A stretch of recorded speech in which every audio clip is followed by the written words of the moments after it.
What is going on, everyone? My name is Andy. Welcome back to another FPL video. In this one, it's the Game Week 12 preview. So I'm going to go through the latest Gabriel update, talk about captaincy, and then answer a bunch of your questions as well. So let's get into it. So like yesterday's video, let's start with Gabriel. We haven't had an official update from Arsenal yet, but I did say in yesterday's video, hopefully a journalist comes out and gives us a time frame. And David Ornstein tweeted yesterday on Tuesday to say that Arsenal are continuing to assess Gabriel amid concerns the 27-year-old could miss 1 to 2 months through injury sustained on international duty. Initial indications suggest the Arsenal centre-back is set for spell out, but tests are ongoing. Now, we can wait and see what Arteta says on Friday, but when this kind of thing comes out, you tend to think that that's likely what's going to happen. So right now, if you're planning your FPL moves for Game Week 12, I would assume that Gabriel is going to be out for at least a month, which will take you through to about game weeks 15, 16. And if it's 2 months, it's pretty much New Year. That's 10 game weeks out, right? Gabriel now becomes a sell for me.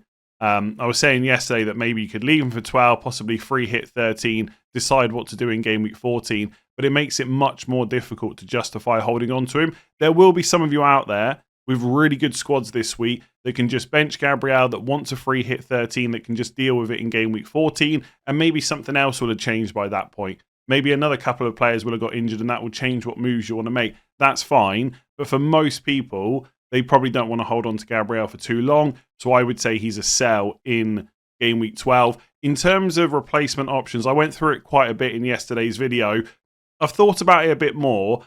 I'm pretty sure if you don't own him, I would go to Van Dijk. It's difficult for me to know exactly what I would do because I already own Van Dijk, so I don't have to make that decision. But I just think if you're going to go against an Arsenal defender, it's when Gabriel's got injured and they've got Chelsea away and Villa away in the next 4. Now, Arsenal, easily the best defence in the league, and they will probably continue to be so without Gabriel. But if you're going to go against them, you do it at a time when Van Dijk's fixtures are great. You know he's going to play every single game. Like, however confident we are in Timber's minutes and Calafiori's minutes, you're not as confident as you are with Van Dijk. The fixtures are so good. He's so good for DEFCONs. He's got the goal threat as well. And I've been saying for a few weeks, as a Gabriel and Van Dijk owner, that I was hoping Van Dijk could match someone like Timber at the very least.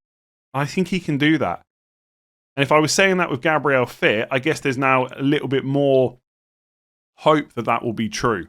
Again, I think Arsenal defence will be great. Their squad depth is ridiculous. As a unit, they're just so good. But I think I would buy Van Dijk if I didn't already own him. Then I would go Arsenal defender, like Timber or Saliba. I don't hate Saliba now. We know Gabriel is probably going to be out for quite a while because someone else has to take up the mantle of being that threat from set pieces. We saw it last year. Gabriel got injured. Saliba came in, scored 2 goals in a row. So I don't hate him. He's a bit cheaper than Timber as well. Or you go Palace like Munoz.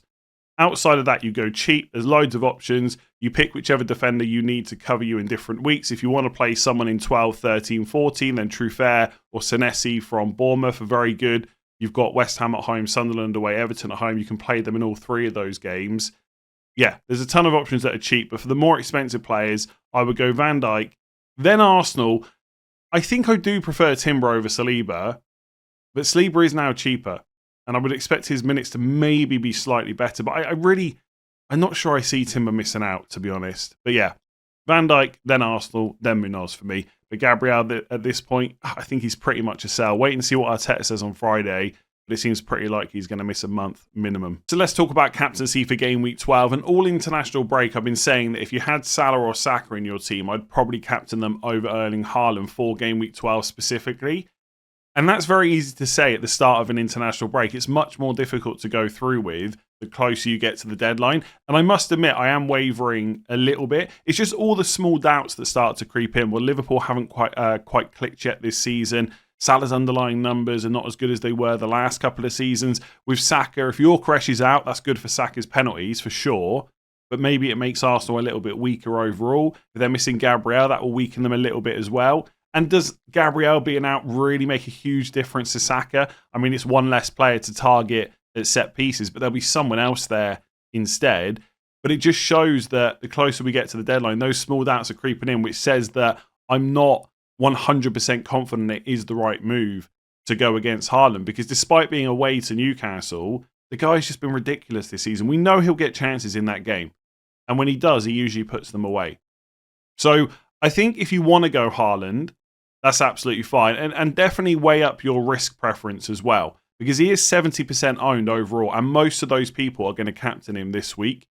So it is a huge owned player that you're going against, but also it can work the other way. If you're someone that looks for taking a little bit of risk, I do think this is the week to do it still. So I can't sit here and tell you that I am 100% confident that Salah and Saka over Haaland are definitely the right choice.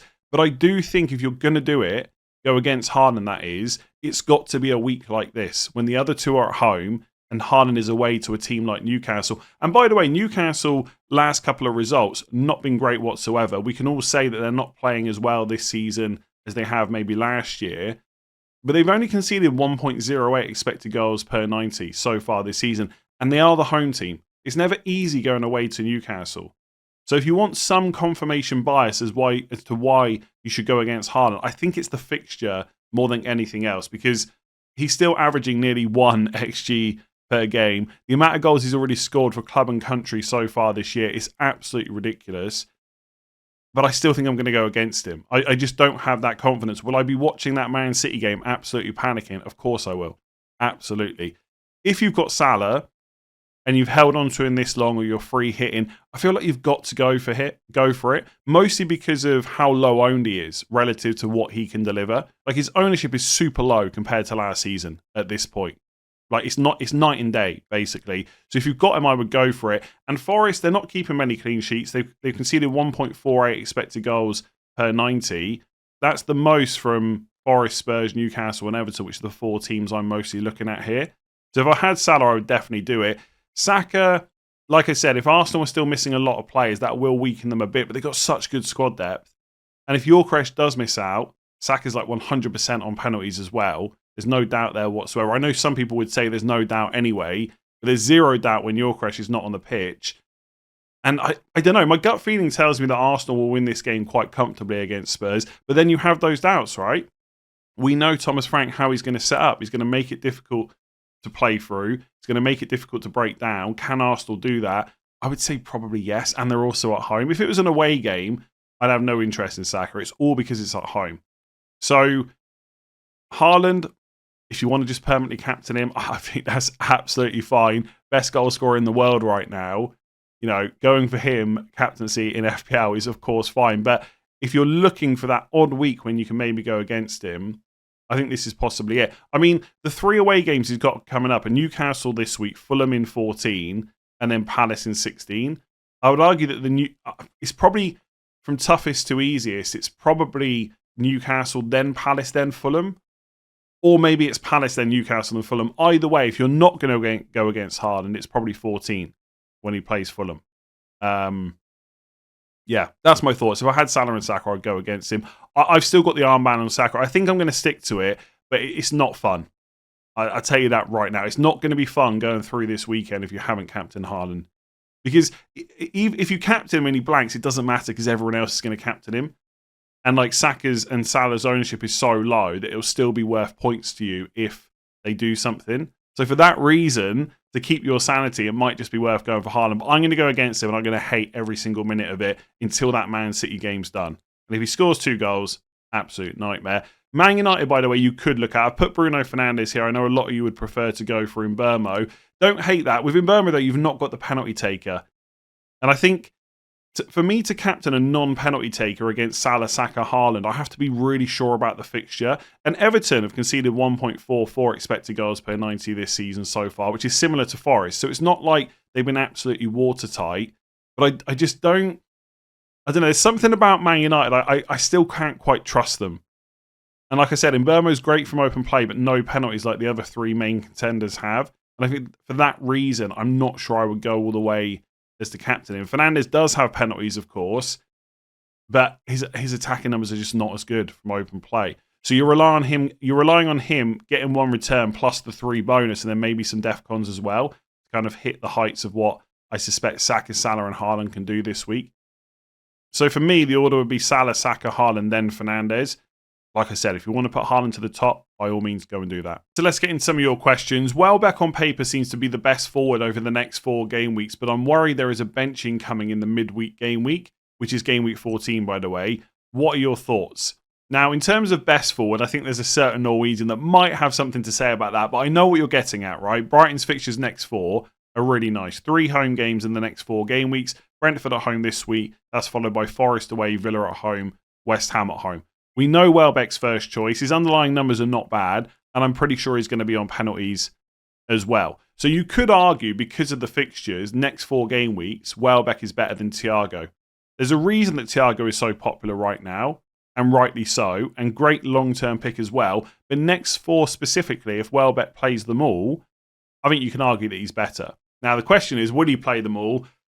I can't guarantee it. I think he will, but there's always that slight doubt with a player like Danny Welbeck.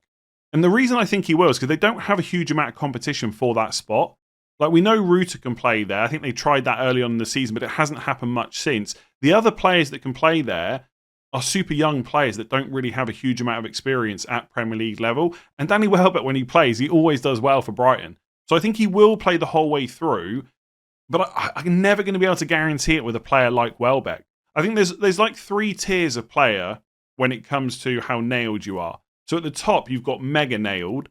So that's your Van Dijk's, your Bruno Fernandes. They're in the team no matter what, and you can rely on that. Then you've got the next tier, which is where I think Welbeck is. He should start pretty much every game, but there's always that slight doubt. And it might be just 1 or 2% doubt, but it's there. For me, it's the same as Timber at Arsenal. I think Timber will play pretty much every game, and there's a chance he just plays literally every game. But I'm not 100% confident. I'm like 98%. And that's where I am with Welbeck. And then the third tier is, got to check the team sheet every game. That's like your Doku at Man City. So Welbeck's right up there in terms of minutes, but is he going to play that midweek? It's hard to know, but the fact it's at home will definitely help. You know, they travel to Forest in game week 13, but then at least the next game, the midweek game, is at home. Let me just check there. One thing I haven't looked at is the gap between fixtures for Brighton, because that is also a bit of a indicator-ish. Yeah, so they got Sunday, Wednesday, Sunday turnaround. So the turnaround between the 14 and 15 games is not bad, and they're both at home as well. So if it was like Sunday, Tuesday, that would be harsh. I wouldn't necessarily expect him to play. I think he'll play. I think he'll play against Villa, and then he'll play against West Ham. It's not like Brighton have got Europe and stuff like that as well. So it's not like he's had a huge amount of minutes in other competitions. That's all I can say. I think he will play all 4. But yes, the fact you've asked the question, right, you're worried about it. You've said that in the question. If you want to go safe, you go elsewhere. Like Thiago, for example, I just don't see him getting rested at all. At all. Whether we can put him in the Van Dijk, Bruno Fernandes category yet, I don't know. But I'm pretty sure he's up there. Whereas with Welbeck, it's just that slight doubt. So I think he is very good next 4. I think he will play game week 14. Can I sit here and guarantee that? Of course not. So are we overlooking the Liverpool attack? They're likely to average 2 XG per game over this run. And if Salah leaves early, you'll want to be on Gakpo or Wirtz. So just on the Salah leaving early thing, not going to happen. I know FPL are giving us a top up to 5 free transfers in game week 16 because some players might be missing from that game week. The reality is, the likes of Ndiaye, Sarr, Mbeumo, Salah, etc., they won't be missing until game week 17 at the earliest, in my opinion. So you've got like 5 game weeks before you have to worry about Salah not being in that Liverpool team. So the idea of going for Gakpo or Wirtz right now, because it's something that's going to happen in 5 or 6 game weeks' time, doesn't really make much sense, especially when you can't guarantee the minutes from either of those players right now. And I guess the question is, can you guarantee the minutes even when Salah goes? I mean, the likelihood of Gakpo and Wirtz starting every game when Salah's missing definitely goes up, but it doesn't mean it's 100% certain. Like, there was lots of talk at the start of the season that when Salah goes, Frimpong will play right wing. Now, I don't know if that will actually happen. We don't know if he'll be fit either. We'll have to wait and see. But if it does, you're back to Gakpo or Wirtz only playing on the left. And even if Gakpo and Wirtz could play left and right with Salah missing, which is definitely a possibility, is that a guarantee? I'm not a tactico, right? So I'm not even pretending to know exactly what Slot could or will do. But could he play Ekitike and Isak kind of split strikers, Wirtz number 10, and then that midfield 3 is Szoboszlai, McAllister and Gravenberch. Therefore, Gakpo would miss out. Maybe they get the width from Kerkez and Bradley instead. Like, there's all these ways that he could set up, and we just do not know. So worrying about it in game week 12, I don't think it really matters. Basically, in my opinion, what's going to happen Salah will leave in game week 17. We'll have to wait and see what happens in that Spurs match in terms of how he sets up, then make a decision from game week 18 onwards. So with Wolves at home, Leeds at home, even then he could change it up, right? If it doesn't work against Spurs, can we guarantee that that'll definitely be the same setup against Wolves? So I know what people are saying, right? 2 XG per game, agree. The fixtures are that good. Liverpool are too good to not perform really well over these next few weeks. But it only matters if a player is going to play, basically. Like if Man City were going to get 2 XG per game over an 8-game week run, of course you'd want Haaland, right? That's why we've all got him right now, because you know he's going to play. You can't guarantee that with Liverpool players, apart from Salah, he's over 14 million, and probably Szoboszlai. But his underlying numbers, as we'll see in a second, are not amazing this year, and he's also on 4 yellow cards. Like Gakpo's just been benched 2 games in a row. I've said this already during the international break. That's not great for signs of his minutes going forward. But then you could say they lost the last game, so maybe he'll change it up. Okay, does that mean Wirtz comes out? So which one of Gakpo or Wirtz do I need? Probably neither. And this happens in FPL where you have a team that have got really good players. Like, if you could tell me right now Gakpo's going to start the next 8 game weeks, I would 100% put him in my team this week. But nobody can guarantee me that. And that happens in FPL. You get a team with a good fixture run that you know are going to score plenty of goals. But unless you can guarantee the minutes of players, sometimes it's better to buy a player from a different team who on paper is slightly worse because you know they're going to play. For example, right, this week, I'll talk about it in my team selection video tomorrow, but I might be looking to buy a midfielder that's 8 million or under, so I can't afford Mbeumo. I think as it stands, I'm more likely to buy Cunha than I am to buy Gakpo. And if you look at Cunha's underlying numbers, they're nowhere near as good as Gakpo. But with Šeško out and then Mbeumo going to AFCON later on, I'm pretty confident that Cunha will start every game. I'm not that confident with Gakpo. And even him missing 1 or 2 games over this run is enough to make me not want him. I don't want to have to look at that team sheet every week. And with Cunha, I will have to check, but I'm more confident in him playing. So, yeah, are we overlooking the Liverpool attack? Yes, but for good reason, because we've thought about it, and there's no one you really want. Like Szoboszlai, I do not hate. I do not hate him at 6.6 or whatever price he is. But he's on 4 yellow cards, and that is just annoying. It's a really annoying situation every season when you have to start thinking about buying players on 4 yellows, because yes, he could get no yellow cards for the next 6 game weeks and smash it, or he could just get booked this week and then miss West Ham, or get booked against West Ham, miss Sunderland. Wherever it comes, that yellow card, it's going to be annoying.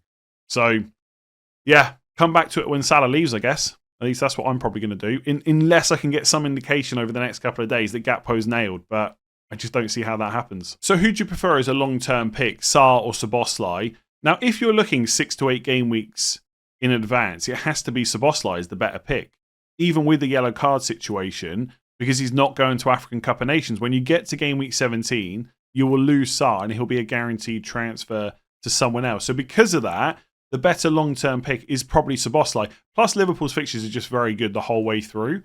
But if I was picking one this week, I'm pretty sure I would go for Sarr. Because the next 3, Wolves away, Man United at home, Burnley away, are pretty decent. And there's no yellow card concern there right now.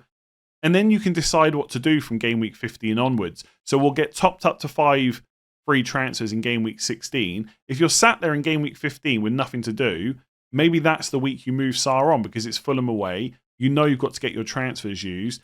And from game week 17, he's going to be gone anyway. And game week 16 is Man City, so it's a difficult enough fixture. So that's what I quite like about buying Sarr this week, is you've got 3 good game weeks, and then you can decide. If you've not got a spare transfer in game week 15, you just keep him for Fulham away because it's not that bad of a matchup. And then you decide what to do in game week 16. And if you want to keep him for Man City at home, you sell him in game week 17. Either way, you're going to have the transfers to do it. If you've got a lot of other African Cup of Nation players in your team, like Mbeumo, Ndiaye, you've got lots of other moves planned for game week 16, maybe you go for the safer long-term pick, which is Szoboszlai, and just deal with the yellow card situation if it arises. But for most people, I would just buy Sarr and then deal with it later, especially if you're not going to have any or too many major problems to deal with around game weeks 15 or 16. So I bet not many people expected this question to pop up today. Is Luke Shaw a valid short-term option as a Gabriel replacement until game week 16? He's cheaper than De Ligt and started every game so far this season, which is true. He started every game first 11 game weeks for Man United, and the earliest substitution was the 64th minute, but most of the time he's made it to 80 to 90. So no issues in terms of the minutes so far. yesterday, when that Gabriel news came up from David Ornstein, I started looking at options, and one of them was to buy a cheap defender around 4.5 million. And I did briefly look at Luke Shaw because the fixtures are very good for Man United. It's Everton at home this week, followed by Palace away, West Ham at home, Wolves away, and then Bournemouth at home. Now, that Palace game is not easy, but it will be after Palace have played a European game on Thursday, so it makes it slightly better, but it's more the fixtures around it. The Everton home game, the West Ham home game, and then getting to play Wolves, who are just not very good this season whatsoever. My conclusion was I probably shouldn't buy Luke Shaw. That part of it is just fitness worries. I know it's a bit like Reece James, right? I know how many minutes Luke Shaw has played this season. I know there's no Europe or anything like that to worry about, so I'm sure he can stay fit. But we've seen many times in the past it doesn't tend to happen for very long. So there's always that slight worry. But also, he's not really a DEFCON defender. He's averaged 4.82 per start, so he's almost never going to get an additional 2 points. I think there's plenty of defenders around that price that could. And he's also just not that attacking because he's playing left centre-back. He's not like he's playing as a wing-back in this system. So his attacking numbers are just not great. Yes, he might take the odd set piece here or there, but I don't think it's enough. Like, most of the time, it's Fernandes set pieces from the left and then Mbeumo from the right. So Luke Shaw doesn't really get that much of a look in. So he's not that attacking. He doesn't have DEFCONs. There is slight fitness concerns there, in my opinion. I'm just not sure he's worth it. I know the fixtures are good, but as an example, right, you could go and get Truffert for the same price at Bournemouth, who's more attacking, who doesn't have to play Palace away in 30. I mean, he's got Sunderland away. Some people might say that's tougher, but West Ham at home, Sunderland away, Everton at home next 3. Okay, game week 15 is not quite so good because it's Chelsea at home, but I suspect a lot of people are going to get to 15 with spare transfers to use, and you can just deal with Truffert in game week 15. And if you had to play him against Chelsea at home, okay, it's not as good as Wolves away for sure, but in the meantime, you've got a player that's a bit more attacking for that Bournemouth team. So I can't really make a great case to go for Luke Shaw other than the fixtures are really good. And that's not a terrible reason to buy anyone. And look, Man United's clean sheet potential, maybe it's not that bad over the next 4 or 5 weeks. I just think if you're going to go Man United defender, you've got to try and stretch to the limit because he's got goal threat from set pieces and he's good for defensive contributions as well. And I just think, like, I think this season with DEFCONs, you're either buying a player that's really good for that or you're going for an attacking defender or someone with both. I think the idea of buying a defender these days that's got no attacking threat, pretty much, and also no DEFCON chances, it just doesn't feel right this season. So because of the fixtures and because of his minutes, I don't hate it. Like Martinez, I'm not sure how close he is to returning, so Luke Shaw should continue to play left centre-back. Because of the fixtures, it goes down as I don't hate it, but I suspect that I will not end up buying him as my cheap defender, despite me wanting to. So let's stick to Man United for a second. Is double Man United attack an option? Mbeumo, Cunha and Bruno are all in the mix. In my opinion, the answer is simply yes. Individually, they are all not bad picks in FPL right now, which I'll come on to in a second. Therefore, it's okay to have more than one of them.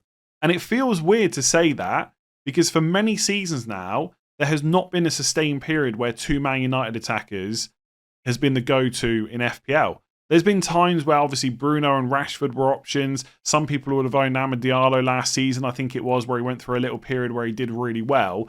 There have been times when people have bought Man United, but it's not been very often people have looked at a double up and not for a sustained period of time either.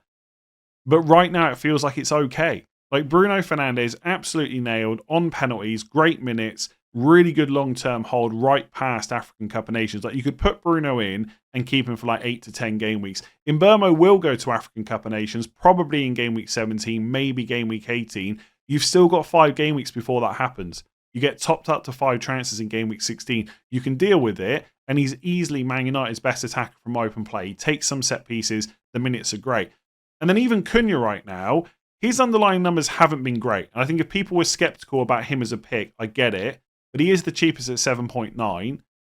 And look, you could say the underlying numbers are not great. He's only started 8 times. So it's still fairly small sample size, although nothing to, or not something to completely disregard. But his minutes and starts should be pretty good going forward because Šeško's injured. And then when Šeško comes back, it'll be African Cup of Nations. Therefore, Mbeumo won't be there. So I'm pretty confident in in Cunha's starts and minutes over the next 6 to 8 game weeks. Can't guarantee it, so there is some risk there. But I think things look pretty good. And we know he's a better player than maybe he's shown so far. We've seen it with Wolves. So individually, I think they're perfectly reasonable picks. And you shouldn't let the, but I don't want to double up affect you. Like if you've already got Mbeumo and you've got 9 million or less to spend on a midfielder, you shouldn't be put off Fernandes and Cunha just because they also play for Man United. If they are better than the alternatives, you should pick them. I think a lot of the time, people don't like double ups in defence or attack for the wrong reasons. Like defence because it's a risk. Why is it a risk? If you're buying 2 good players from a team that are going to keep lots of clean sheets, that's not a risk. Likewise, if you think Man United are going to score plenty of goals because of the fixtures they have, which are very good, there's nothing wrong with having 2 attackers. Like sometimes you can make an argument that if the fixtures are only good for like 3 weeks, then they get awful. And if you're carrying 2 attackers, you've got 2 problems to deal with at the same time. But that doesn't really happen with United outside of African Cup of Nations, basically. Like, you know, when you get to 16 Bournemouth out, Villa away, Newcastle at home, Wolves at home, Leeds away, Burnley away, like where are the terrible fixture run? It's probably not until 22 where you get Man City and Arsenal. And I'm sure by game week 22, things will have changed massively anyway. And you'll have transfers to offload Cunha or Mbeumo or Fernandes, whoever it is. So I'll tell you right now, if we get news on Friday that Semenyo's out, I'm 95% confident I will own a second Man United midfielder instead of Gakpo, just because of minutes. So yeah, is it an option? Absolutely. I mean, the best 2 is Fernandes and Mbeumo. I don't think there's any debate about that, to be honest with you. But if you've got a little bit less money to spend and you want to take a punt, it's Cunha. You could make an argument back to me that if I'm not 100% sure about Cunha, surely I go for Gakpo. I think that's a reasonable argument to make. But I just think that Cunha's minutes will be better over the next 6 to 8 weeks. And that's why I would probably take a punt on him instead. But I must admit, Gakpo for 7.5, 7.6, whatever he is a little bit tempting. But anyway, back to Man United. Yes, a double up is more than fine. It is absolutely not essential though. So I've seen a few people considering this move. Would you stick with Ndiaye or would you move him to Sarr instead? Now, if I was buying new this week, because they're both off to African Cup of Nations anyway, I would definitely go Sarr because of the shorter term fixtures. Like Wolves away, Man United at home, Burnley away is definitely better than Man United away, Newcastle at home, Bournemouth away, which is what Everton have next 3. So if I was buying new, I would definitely go Sarr. Would I use a transfer to make the move? It's a little bit tricky because Ndiaye is on penalties. And sometimes you just have a bad fixture or a bad game. You just get a penalty and you get points easy as that. So it's not straightforward. But I do think because we're going to have to use our transfers by 15 and we'll get topped up to 5 in 16, I probably would make the move. I'm a little bit unsure about how aggressive to be right now. I've had a few tweets saying like, why are people rolling? We've got transfers to use, etc. We should be more aggressive. And I do agree, but stuff can still happen before game weeks 15 and 16. Like look at last week. The week before, I didn't use all my transfers. All of a sudden, I had a Yorkeresh problem to deal with. And then when I sold him, I didn't use all my transfers. I just got Saka and rolled one. Now we're going into game week 12. I've got a Gabriel problem to deal with. I might have a Semenyo one as well. Yes, we've got to use our transfers by 15. Yes, we'll get another 5 in 16. There's a few game weeks before that. More injuries and suspensions could happen. So I am a little bit unsure about how aggressive to be. But if you've got no other problems, I do think Sarr is better over the next few weeks than Ndiaye. I just wouldn't force it. There's no way I would take a hit. And if you've got an injury to deal with first, then keeping Ndiaye is fine. But if you've got nothing else to do, I think I would make the move because I do prefer Sarr over the next few weeks. If you've enjoyed that video, make sure to give it a like and hit that subscribe button. I'll be back with my team selection tomorrow where I'll talk through options of what I'm likely to do with Gabriel, where I'm going to spend the money, etc. And I'll catch you for that then.